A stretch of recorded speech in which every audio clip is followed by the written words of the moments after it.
त्यानंतर कल्याणमधून एक महत्त्वाची बातमी हाती येते, लोकल प्रवाशांसाठी महत्त्वाची अशी।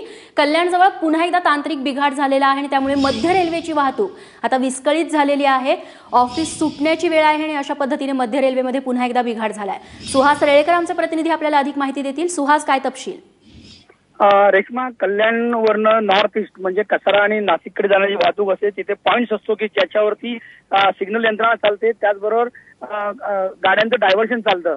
म्हणजे गाडी 1 नंबरवरून 5 नंबरला किंवा 3 नंबरला ज्या प्लॅटफॉर्म घेईल त्या डायव्हर्शनचा पॉईंट असतो, त्या पॉईंटमध्ये बिघाड झाल्यामुळे कोणतीही सिग्नल यंत्रणा काम करत नव्हती। त्यामुळे कल्याणमधली वाहतूक 15 ते 20 मिनिटासाठी संपूर्ण बंद होती आणि आता या पॉईंटचं काम करून पुन्हा गाडी पूर्वत केलेलं, परंतु यासाठी 15 ते 20 मिनिटाचा गाड्यांमध्ये उशिरा धावत आहे।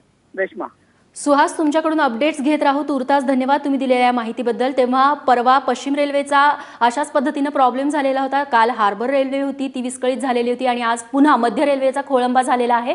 जवळपास 20 मिनिटांना गाड्या उशिरा धावतात।